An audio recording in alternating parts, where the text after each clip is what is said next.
10 বছরের সুমিত যাদবের মার্ডার হয়েছিল আর পুলিশের মনে হচ্ছিল এটা ব্ল্যাক ম্যাজিকের সঙ্গে সম্পর্কিত। আর প্রাইম সাসপেক্ট ছিল ইয়াকুব শেখ ওরফে বাবা গুফরান। দেখা যাক এই কেসের দ্বিতীয় তথা শেষ ভাগ, ক্রাইম পেট্রোল সতর্ক। তোমার সমস্যাটা কি, যে কারণে এই বিদ্যা তুমি শিখতে চাইছো? গুরুজি, আমার একটা অসুখ রয়েছে, আর সেটা আমি তন্ত্র দিয়ে ঠিক করতে চাই। ডাক্তারি চিকিৎসায় নয় কেন?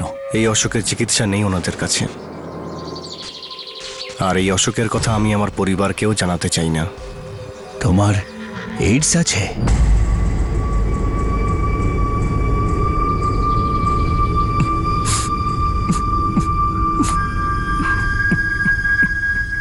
আমি ওকে অনেকবার বুঝিয়েছি এইডস কোনো চিকিৎসা নেই, কিন্তু হ্যাঁ, চিকিৎসায় তোমার আয়ুটা বাড়তে পারে, কিন্তু আমি কিছুই করতে পারবো না। আর তাও আপনি ওকে তালিম দিয়ে দিলেন?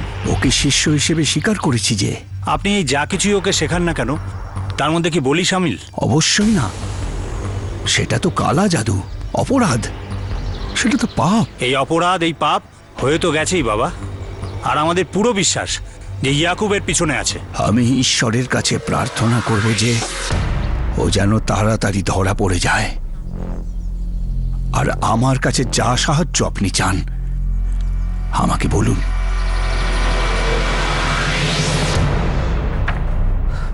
ইয়াকুব শেখ, গত দুবারে তো আপনি আসেননি। আপনি নিয়ম করে ওষুধ খাচ্ছেন তো? আমার রোগটা ঠিক হচ্ছে না, এতদিনে হয়তো ঠিক হয়ে গেছে, তাই না? ব্যাপারটা সেরকম নয়, আপনার অবস্থার কিন্তু আগের থেকে অবনতি হয়েছে। আপনাকে দেখে মনে হচ্ছে আপনি ওষুধ ঠিকমতো খাচ্ছেন না। দেখুন, জীবনটা কিন্তু এভাবে কাটবে না, আপনি বুঝতে পারছেন? এই 4টে ওষুধের নাম লিখে দিচ্ছি, এটা কিন্তু রোজ নিয়ম করে আপনাকে খেয়ে যেতে হবে, ঠিক আছে? হ্যাঁ ডাক্তারবাবু, 4টে ওষুধই আমি খাবো, টাইমে, মন দিয়ে খাবো।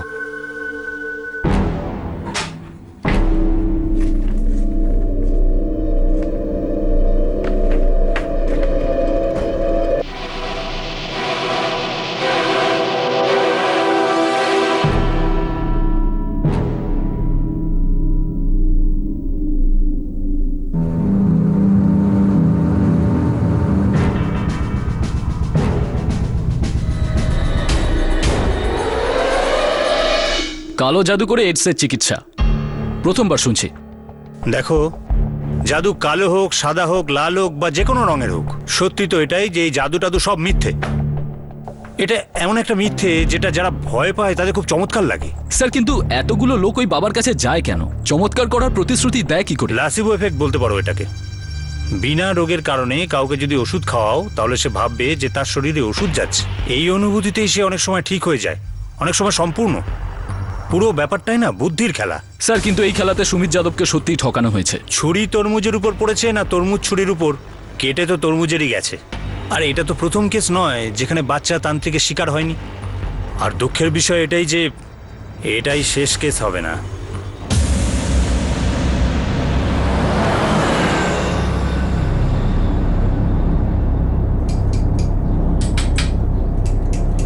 Ticket ticket ticket by ticket. একটা ফুল মেজুরি। চলো ভাই, চলো চলো চলো, জলদাপুর চলে এসছে, চলো।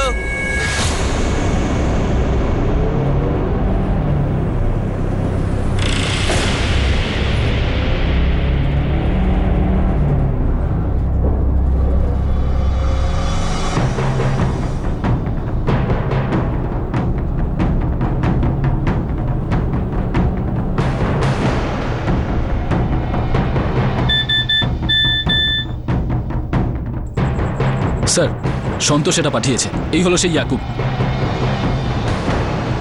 এখন কোথায় ও? হ্যাঁ সন্তোষ, বল তুই কোথায়? আর ইয়াকুব কোথায়? আমি মিজোরি যাওয়ার বাসে আছি। ইয়াকুব কি ওই বাসেই আছে? হ্যাঁ হ্যাঁ, কোনো চিন্তার কারণ নেই, ঠিক আছে। আমরা 20 মিনিটের মধ্যে ওখানে পৌঁছে যাব। হ্যাঁ আসছি, ওর উপর নজর রাখ। ঠিক আছে, আপনারা চলে আসুন।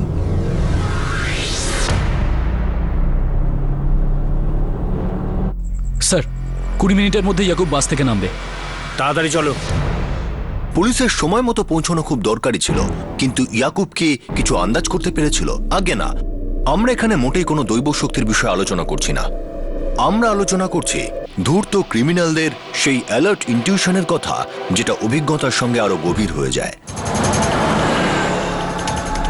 ফোনটা খুব ভালো, দেখাও তো একটু। ওই আর কি, কাজ চালানোর মতো। আর আমি আমার ফোন কাউকে দিই না। দেখাও না, নিয়ে তো আর পালিয়ে যাব না। না না, সম্ভব না।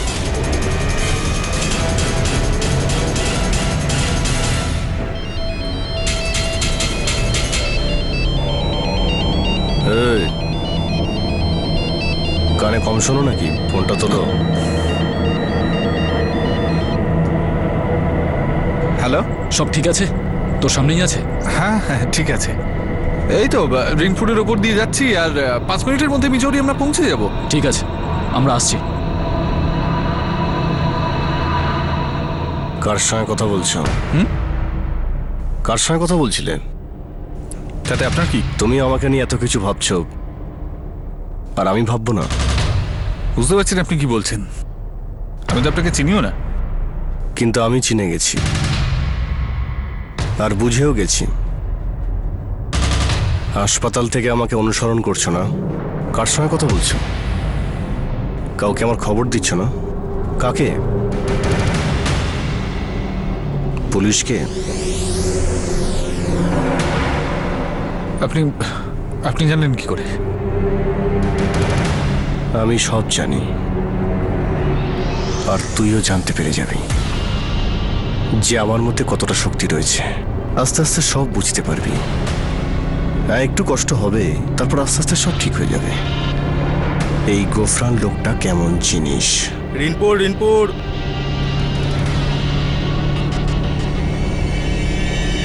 আরে দাঁড়ি, বসে পড়। তোর তো পরের স্টপে, যেটা রিনপুর। আমি এখানেই নামবো।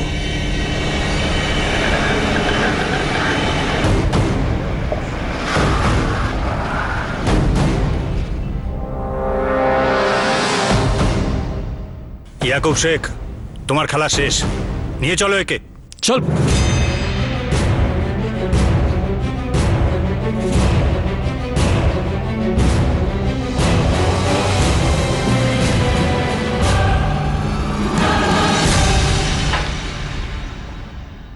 ইয়াকুব শেখ ওরফে বাবা গুফরান, সুমিত যাদবকে কেন মেরেছো? আমি কাউকে মারিনি। আমি তো সবাইকে ঠিক করি, মারি না। আবে সালা, সোজাসুজি বলে দে কেন মেরেছিস সুমিতকে, নাহলে আমি তোকে সোজা করে দেবো। বল।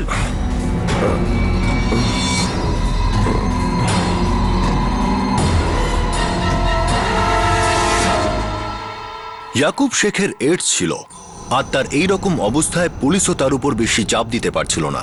আর ইয়াকুব শেখ কোনো কিছু স্বীকার করতেই চাইছিল না। কথায় বলে লোহাকে লোহা দিয়েই কাটা যায়। অন্ধবিশ্বাসে ডুবে থাকা এই বিকৃত আর সাংঘাতিক মানসিকতার মানুষটির মুখ খোলাবার জন্য পুলিশও অন্ধবিশ্বাসের ব্যবহার করলো।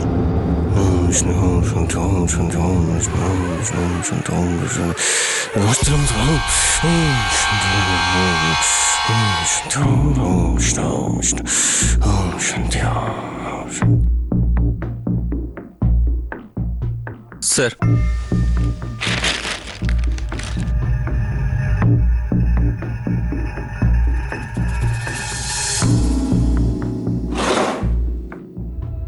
আমি এই খাবার খেতে পারবো না। কেন ইয়াকুব? কারণ আমি এই তালিম নেওয়ার পরে অনেক কিছুই মেনে চলি।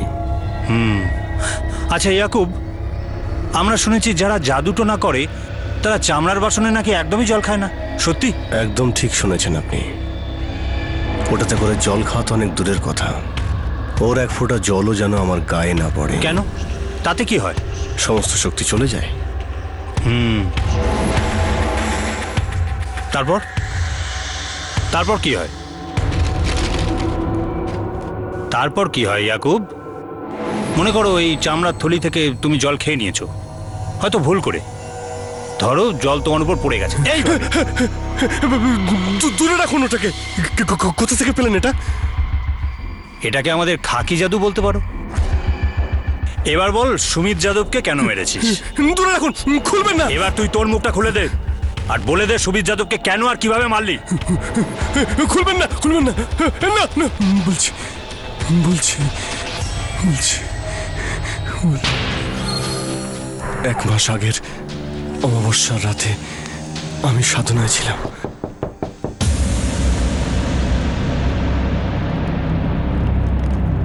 বাবা গুফরান, আপনাকে এই সময় বিরক্ত করার জন্য ক্ষমা চাইছি। আমার সাধনা ভঙ্গ করেছো তোমরা দুজন। ভাগ্য ভালো আমার মুখ থেকে কোনো অভিশাপ বেরোয়নি। বাবা আপনাকে পুরো সন্তুষ্ট করে দেবো, আমাদের ছোট্ট একটা সাহায্য করে দিন। কিরকম সাহায্য? বাবা, আমার নাম অরুণ আর এর নাম বিনয়। আমরা দুজন পাশের গ্রামেই থাকি। আমরা খবর পেয়েছি আমাদের পাশেই তুর্কি গ্রামে কেউ একজন গুপ্তধন লুকিয়ে রেখেছে, আর সেটা বহু বছর আগে। তাহলে আমার কাছে কেন এসেছো?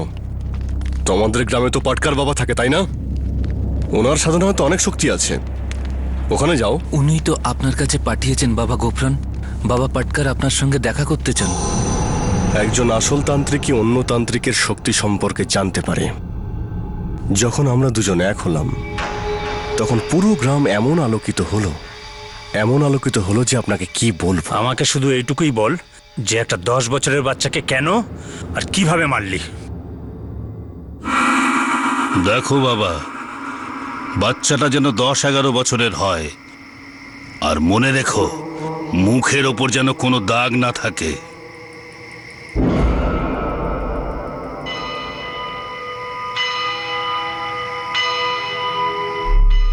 ব্যবস্থা হয়ে যাবে। তোমার কাছে এটাই আশা করেছিলাম। আর এখন বলবার দরকার নেই যে প্রসাদটা তুমি কবে কিভাবে খাবে, আর এটা তো তুমি জানোই। হ্যাঁ পাটকার বাবা, এই সুযোগটাই সুবর্ণ সুযোগ। এতে তোমার শক্তি অনেক গুণ বেড়ে যাবে। আমরা দুজন হাত মেলাবো আর দুজনার শক্তি এক জায়গায় করে গুপ্তধনের ভান্ডার খুঁজবো। এদের মনস্কামনা পূর্ণ করব। আর আমরাও আপনাদের সমস্ত মনস্কামনা পূর্ণ করব। আর বাবা গোফরান, গুরুদক্ষিণা অর্ধেক সম্পত্তি দেব। শুনে রাখ, আগামী অমাবস্যায় বলি হবে।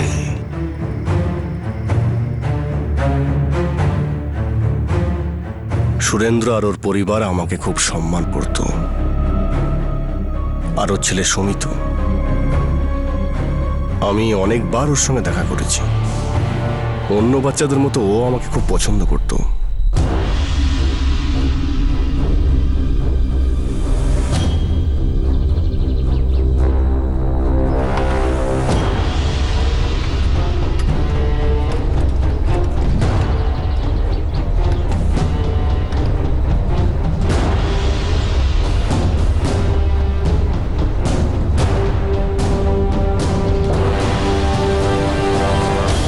সুমিত,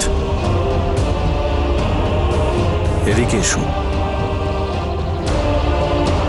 বেঁচে থাকো। চলো তোমাকে স্কুলে পৌঁছে দিই।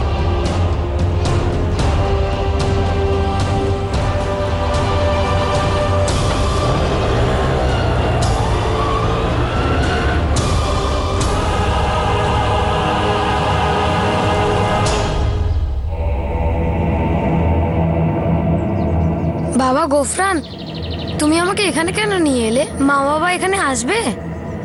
কোনো পুজো আছে? না বাবা, তোমার বাবা মা আসেনি, কিন্তু পুজো অবশ্যই হবে। আর এই পুজো তুমি ছাড়া পূরণ হবে না। তুমি আমাদের সাহায্য করবে তো? হ্যাঁ বাবা, কিন্তু তারপরে আমি স্কুলে যেতে পারবো তো? ওই যে আমার স্কুলে একদম মার খেতে ভালো লাগে না, আর আজ আমার এক্সামও আছে। বাবা, আজকে আমাদেরও পরীক্ষা।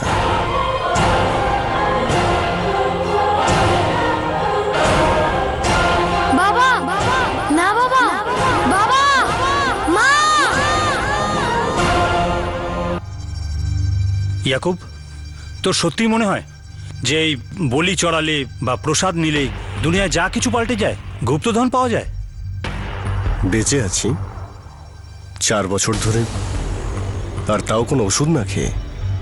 এই 4 বছরে কতগুলো লোককে মেরেছিস তুই? শুধু সুমিতকে আজাদ করে দিয়েছি, মুক্তি দিয়েছি।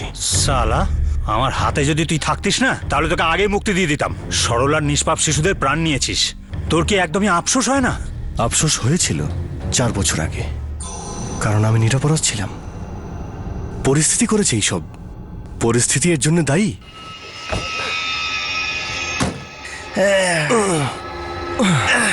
খুব খিদে পেয়েছে ভাই মঙ্গেশ, আজ তো পুরো গোটা খাসি খেয়ে ফেলবো। আরে কখনো কখনো আমার সাথে অন্য আইটেমও তো চেখে দেখ চা। আরে এইসব না ভাই। আরে ঘাবড়াচ্ছিস কেন বলতো? ভাই হ্যাঁ? তুই আমাকে ড্রাইভিং শিখিয়েছিস, কাজও দিয়েছিস, তোর কাছে অনেক ঋণী আমি। কিন্তু ভাই এইসব না। কেন কিছু করতে পারিস না? আরে ভাই এরকম কোনো ব্যাপার না, কার মন চায় না, কিন্তু আমি ভাই বিবাহিত, আর তার মধ্যে এদের অনেক রোগটোক থাকে। আরে শালা কিসের অসুখ? হ্যাঁ দেখ তোর সামনে দাঁড়িয়ে আছি আমি, 16 বছর ধরে ট্রাক চালাচ্ছি, 16 বছর ধরে, হ্যাঁ, আর মস্তিও করছি। আমি দাঁড়াও না, কোথায় যাচ্ছিস?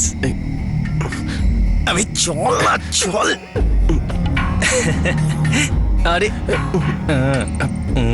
আপনার বন্ধুকে তো পুরো লাল্লু লাগছে। একে তো ভালো করে যত্ন করতেই হবে। আরে যা আমার রাজা। হ্যাঁ? এই বন্ধুত্বই আমার কাল হয়ে দাঁড়ালো। একবার ভুল করেছিলাম, দ্বিতীয়বার করেছিলাম,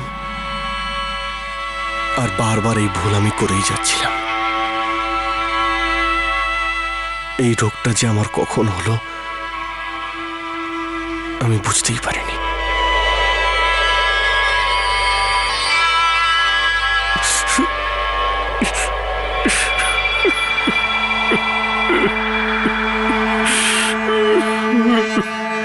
ভাই, হ্যাঁ ভাই,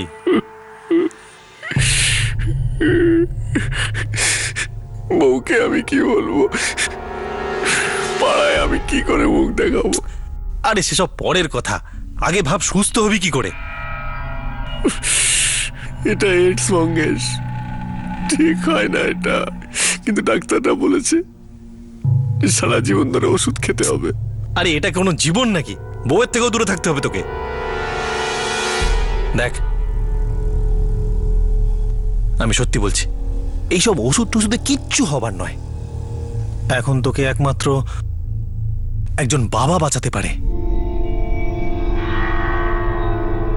আমি ঠিক হতে চেয়েছিলাম, যে কোনোভাবে ঠিক হতে চেয়েছিলাম, আমি মরতে চাইনি।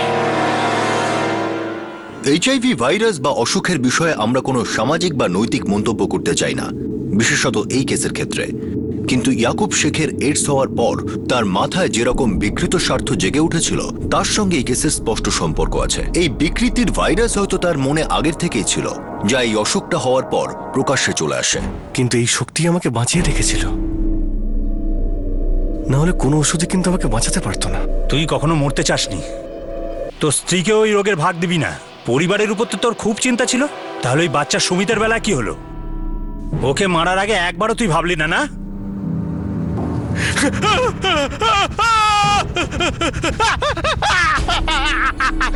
সারা জীবনের পরিশ্রম এই জলে ধুয়ে গেল।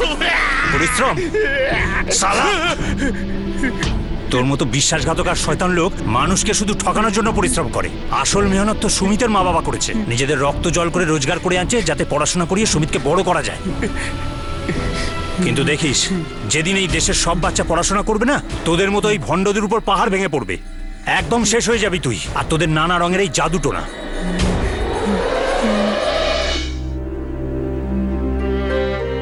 প্রথমবার যখন জ্বরে পড়ি, তখন যদি বাবার কাছে না গিয়ে ডাক্তারের কাছে যেতাম, তাহলে হয়তো এদিন দেখতে হতো না।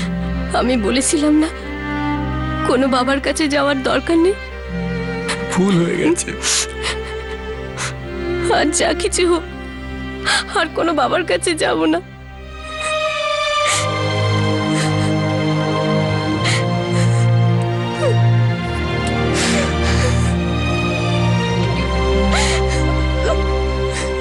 ইয়াকুব শেখ ওরফে বাবা গুফরানের স্বীকারোক্তি মেনে নিয়ে পুলিশ বাবা পাটকার আর অরুণ এবং বিনয়কেও গ্রেফতার করে। 4 জনের বিরুদ্ধে আইপিসির ধারা 302 অনুযায়ী হত্যার জন্য, 386 অনুযায়ী কিডন্যাপিং এর জন্য আর ব্ল্যাক ম্যাজিক অ্যাক্ট 2013 অন্তর্গত কেস চলবে।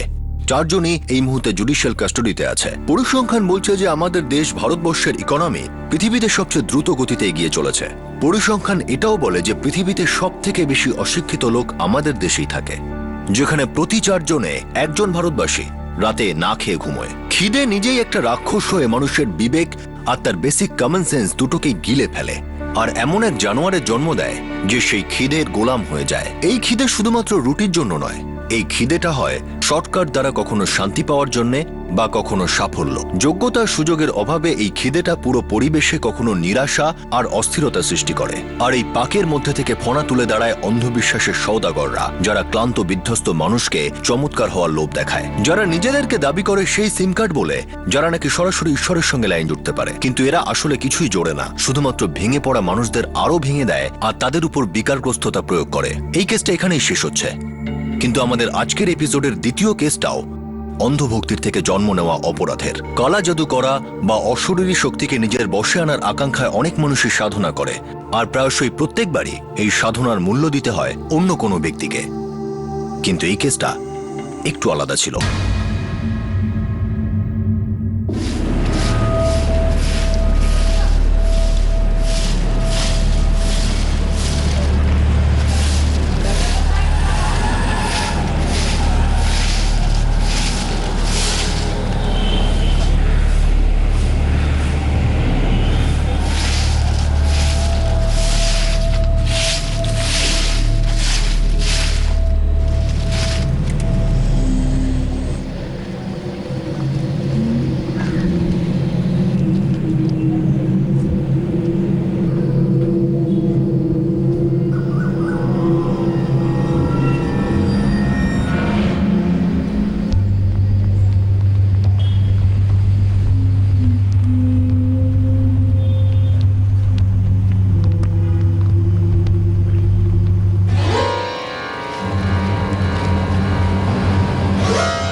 বন্ধ ফ্যাক্টরিতে কি করতে এসেছিলে? সাহেব, সপ্তাহে একবার ঝাড়ু মারতে তো আসতেই হয়। বন্ধ ফ্যাক্টরিতে? হ্যাঁ সাহেব, গত 10 বছর ধরে কারখানা বন্ধ, তাও দেখাশোনার জন্য আসতে হয়।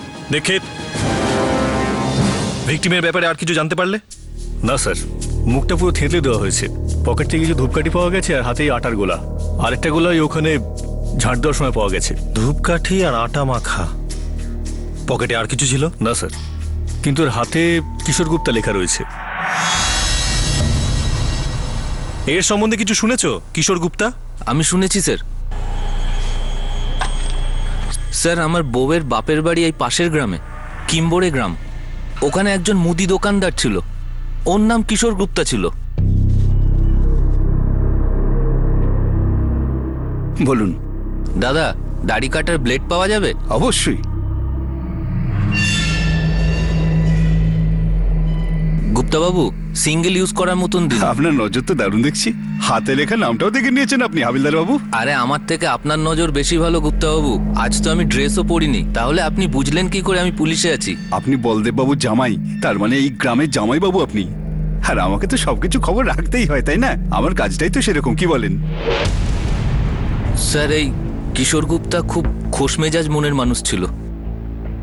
আর কিছু জানো এর সম্বন্ধে? খুব বেশি কিছু নয়, তবে এটুকু জানি যে খুব পূজা আর্চা করার মানুষ ছিল। আর শুনেছি ওর একটা ছেলে আর একটা মেয়ে আছে, স্ত্রী নেই, ওই গ্রামেই থাকে। ঠিক আছে, ডাকো ওদের। হ্যাঁ স্যার।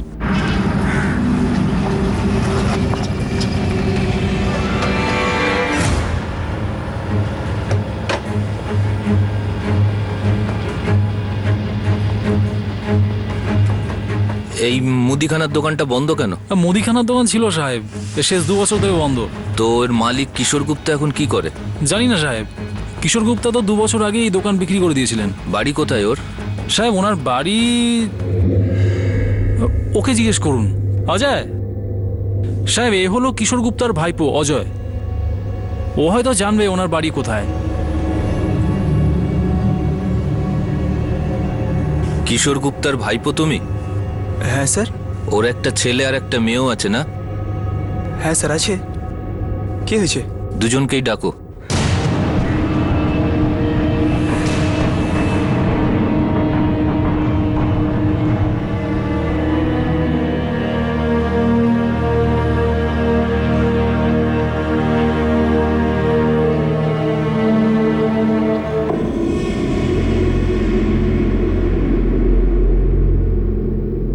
মুখটা বাজেভাবে নষ্ট করা হয়েছে।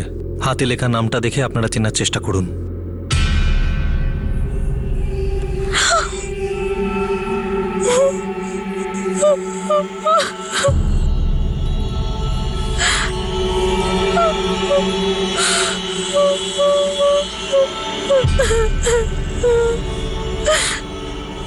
স্যার, আমাদের বাবা সারা দুনিয়ার ভালো করতে চেয়েছিলেন।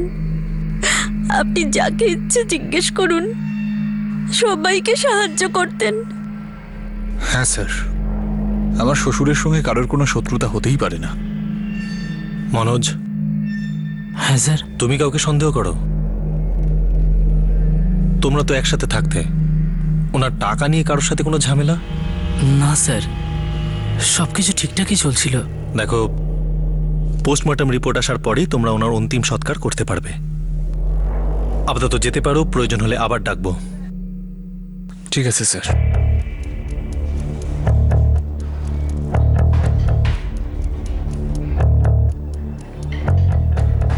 দীক্ষিত, একটা জিনিস আমি কিছুতেই বুঝতে পারছি না।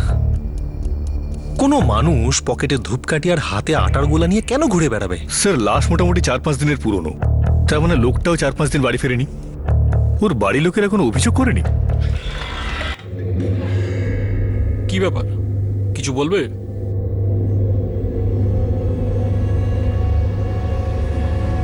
স্যার,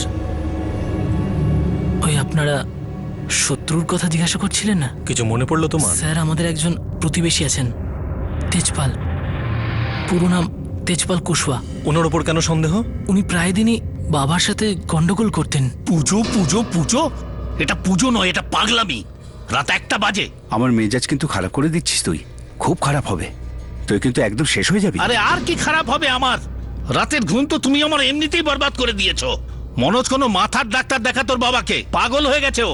এই, চিকিৎসা তো তোর হওয়া দরকার রে। পৃথিবীর কোনো ডাক্তারই বুঝতে পারবে না যে তোর কি হয়েছে। হ্যাঁ, আমায় ধমকাচ্ছিস তুই? তুই জানিস না আমি তোকে কি করতে পারি? পুজো করবি? পুজো করবি? চল আর একবার পুজো করবি। চল চল, তোকে চিরতরে ওই ভগবানের কাছে পাঠিয়ে দেবো আমি।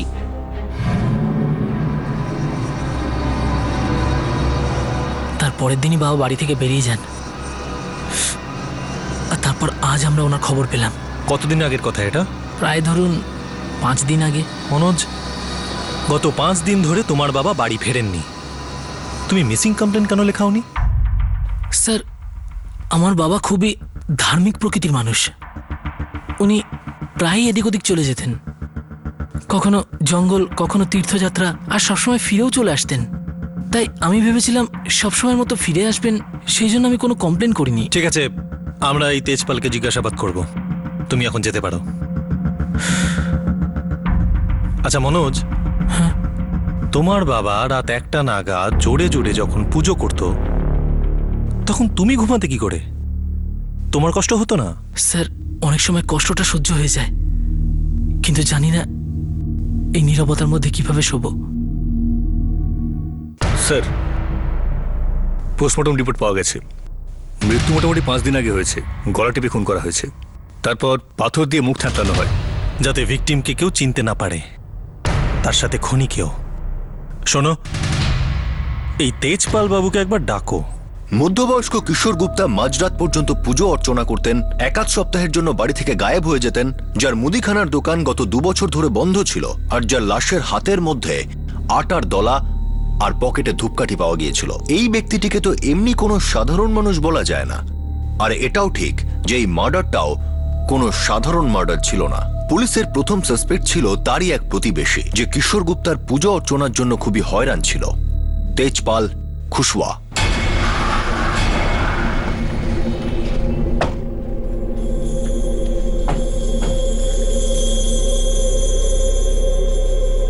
স্যার, বাড়িটা ওইদিকে।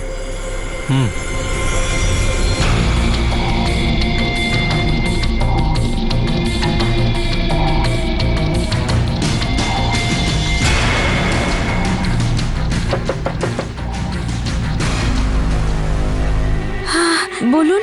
তেজপাল বাবু আছেন বাড়িতে? আছে। শোনো,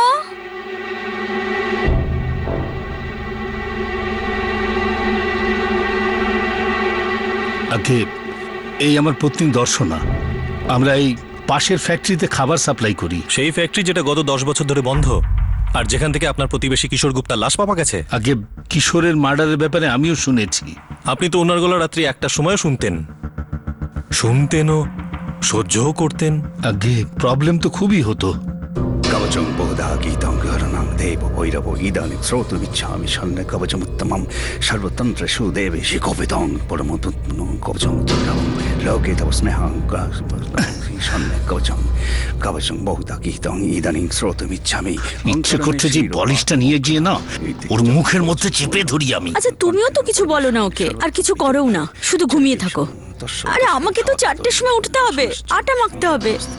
আর এই পাগল লোকটা পুরো মাথা খারাপ করে দিচ্ছে। স্যার আমরা এত যন্ত্রণায় ছিলাম যে বলবার নয়। আমি অনেকবার গিয়ে কিশোরকে বোঝানোর চেষ্টা করেছি, কিন্তু এটাও ওর একটা পাগলামি ছিল।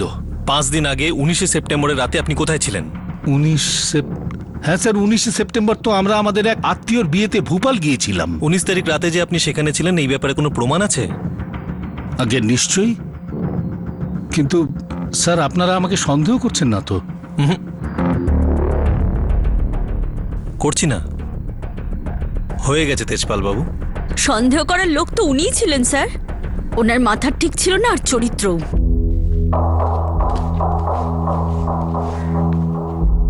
আরে দর্শনা। হ্যাঁ বলুন দাদা। আচ্ছা একটা কথা বলো তো, এখনো পর্যন্ত তোমাদের বাচ্চা হয়নি কেন? কি বলতে চাইছেন? আরে দাঁড়াও, প্রয়োজন আছে বলেই তো বলছি। আমার কথা শুনলে না তোমার কোল আলো হবে। আপনি আমার রাস্তা ছাড়ুন। আরে দর্শনা। হ্যাঁ স্যার, আমার স্ত্রীর উপর খুব খারাপ নজর ছিল ওর। সারাদিন কিছু না কিছু একটা বাহানা খুঁজে বেড়াতো, আর রাত্রিবেলা পুজো পাঠ।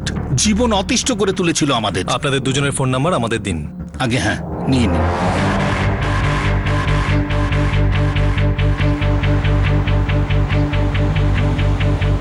শোনো, এই দুজনের ফোন রেকর্ড চেক করো। অলরেডি রিকোয়েস্ট পাঠিয়ে দিয়েছি স্যার। দেখেছো সেই সময় তেজপালের স্ত্রী আটা মাখছিল, আর লাশের হাতেও মাখা আটা ছিল। ওনার স্ত্রী বলছিল যে কিশোর গুপ্তার স্বভাব ভালো ছিল না। আরে দাঁড়াও, প্রয়োজন আছে বলেই তো বলছি। আমার কথা শুনলে না তোমার কোল আলো হবে। আচ্ছা হতেও তো পারে তেজপাল ও তার স্ত্রী দুজনে মিলে কিশোর গুপ্তাকে মেরে ফেলেছে। স্যার দেখুন, তেজপাল আর দর্শনের কাছে অনেক কারণ ছিল কিশোর গুপ্তাকে মেরে ফেলার। ইনফরমারদের বলো যে এদের দুজনের ঠিকুজি গুষ্টি বার করতে। সেই ফ্যাক্টরিতেও খোঁজ নাও যেখানে এরা খাবার সাপ্লাই করে। সব দিকে খোঁজ নাও। কিশোর গুপ্তার মার্ডারের প্রাইম সাসপেক্ট ছিল তারই প্রতিবেশী দম্পতি তেজপাল আর দর্শনা। কিন্তু তারাই কি কিশোর গুপ্তাকে হত্যা করেছিল? এই কেসটা যতটা সহজ মনে হচ্ছিল ততটা সহজ ছিল না। আরো অনেক কালো রহস্য সামনে আসা বাকি ছিল। স্যার, দর্শনা আর তেজপালের ফোন রেকর্ডস আমি চেক করেছি। সন্দেহ করার মতন কিছুই পাওয়া যায়নি। 19 তারিখ ওরা সত্যিই ভূপালেই ছিল। কিশোর গুপ্তার মার্ডার গলা টিপে করা হয়েছে, তার মানে এটা সুপারি কিলিং হতে পারে না। মার্ডার করার পরে ওর মুখটা খুব বাজেভাবে নষ্ট করা হয়েছে, যাতে কেউ চিনতে না পারে। কে হতে পারে যে কিশোর গুপ্তাকে এত ঘৃণা করত?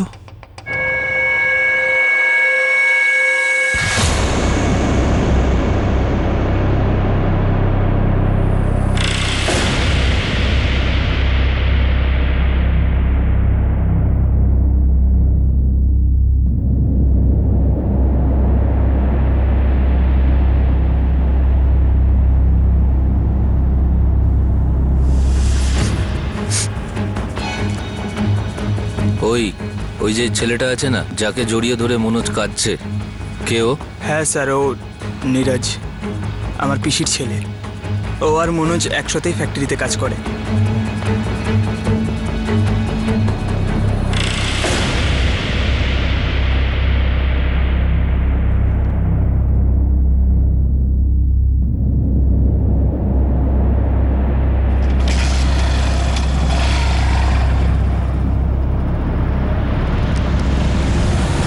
আচ্ছা, তুমি দেখেছিলে ওখানে নামের পরে কি লেখা ছিল? ভগত, এরা কিন্তু তন্ত্র সাধনা করে। হ্যাঁ স্যার, রাত্রে একটার সময় মন্ত্র পড়া, তেজপালের স্ত্রীকে বাচ্চা হওয়ার উপায় বলা। ও কি কোনো কালো জাদু করছিল নাকি? হতেই পারে। আর যেখানে কালো জাদু, সেখানে কালো কাজকর্ম।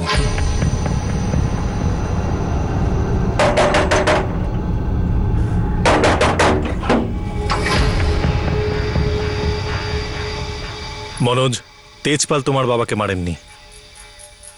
তাহলে কে মেরেছে? সেটা তো তোমার বাবাই আমাদের বলতে পারবেন। আমি আজকে আমার বাবার শেষকৃত্য করে এলাম। আমরা তোমার বাবার ঘরটা একবার দেখব।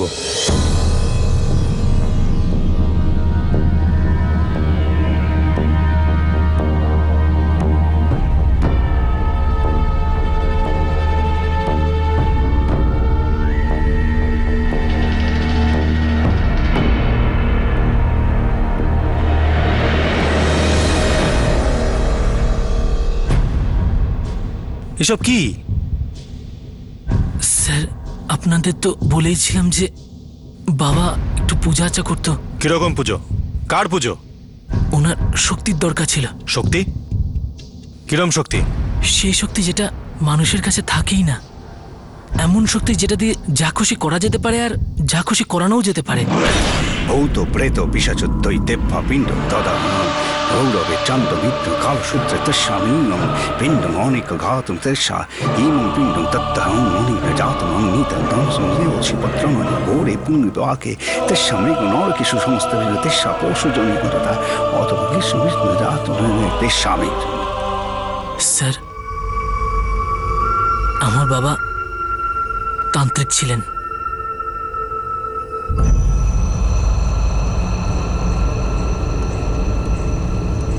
পুলিশের হাতে আসা কিশোর গুপ্তার লাশ এমন একজন মানুষের ছিল যে তন্ত্রশক্তি অর্জন করার চেষ্টা করছিল। পুলিশের সন্দেহ হয় যে কিশোর গুপ্তার শয়তানি পরিকল্পনার বন্দুক হয়তো ব্যাকফায়ার করেছে। সেই গুলি হয়তো কিশোর গুপ্তার লেগেছে। কিন্তু সত্যিই কি এটাই হয়েছিল? এই কেসটার বাস্তবটা কি ছিল? কে সেই ব্যক্তি ছিল যে তান্ত্রিক কিশোর গুপ্তাকে হত্যা করেছিল? এমন কোন পরিস্থিতি ছিল যেখানে একজন হাসি খুশি গৃহস্থ দোকানদার একজন গোড়া তান্ত্রিক হয়ে গিয়েছিল? এই লোকটিকে তো এমনি কোনো সাধারণ মানুষ বলা যেত না। আর এই মার্ডারটাও কোনো সাধারণ বা ফালতু অপরাধ ছিল না। এই সব প্রশ্নের উত্তর আমরা আপনাদের দেব আগামী দিন, আগামী পর্বে এই কেসের দ্বিতীয় তথা শেষ ভাগে। আপনাদের সাথে আবার দেখা হবে ক্রাইম পেট্রোল সতর্কতে। ততক্ষণ নিজের খেয়াল রাখবেন, সুরক্ষিত থাকবেন, আর মনে রাখবেন সঠিক সময় সঠিক পদক্ষেপ, সতর্ক থাকুন। জয় হিন্দ।